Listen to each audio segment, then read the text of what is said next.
నమస్తే మిత్రులారా. ఈరోజు స్వాతంత్ర దినోత్సవం సందర్భంగా ప్రధానమంత్రి మోడీ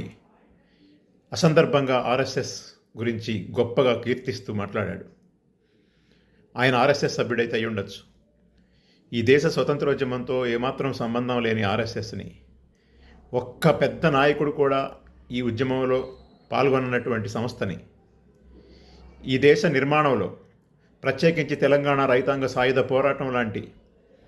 పోరాటాల్లో కూడా ఏమాత్రం పాత్ర లేనటువంటి ఆర్ఎస్ఎస్ని ఈరోజు అధికారంలో ఉన్న బీజేపీ ప్రభుత్వాన్ని అందరికీ విద్య, అందరికీ వైద్యం ఉచితంగా ఎందుకు ఇవ్వవు అని అడగని ఆర్ఎస్ఎస్ని, ఈ దేశంలో ఉన్న రైతాంగానికి గిట్టుబాటు ధరల చట్టం కావాలని ఎన్నడూ అడగని ఆర్ఎస్ఎస్ని, ఈ దేశంలో ఉన్న అసంఘటిత కార్మికులకి కనీసం 26,000 రూపాయలకు తగ్గకుండా వేతనం ఎందుకు ఉండొద్దు అని ఈ ప్రభుత్వాన్ని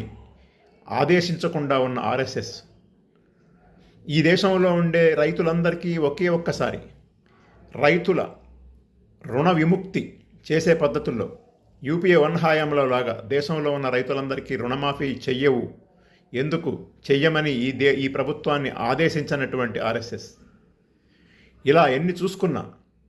ఈ దేశ ప్రజలలో ఉన్నటువంటి ఏ ఒక్కరి సమస్య పట్టించుకొని ఆర్ఎస్ఎస్ ఈ దేశ స్వతంత్రోద్యమానికి దూరంగా ఉండాలి అని చెప్పి బ్రిటిష్ వాళ్ళకి అవసరమైనటువంటి సైన్యాన్ని సమకూర్చినటువంటి ఆర్ఎస్ఎస్ని ఒక దేశభక్తియుత సంస్థగా చెప్పటం ద్వారా ఈ దేశ స్వతంత్రం కోసం పోరాడినటువంటి ఎందరో అమరవీరుల్ని, త్యాగధనుల్ని, నిర్బంధాలకు, కష్టాలకు, జైళ్లకు ఎదురైనటువంటి మహా గొప్ప యోధుల్ని స్వాతంత్ర దినోత్సవం సందర్భంగా ఘోరంగా అవమానించినటువంటి నరేంద్ర మోడీ ఈ దేశ ప్రజలకి క్షమాపణ చెప్పాలని కోరుతున్నాను.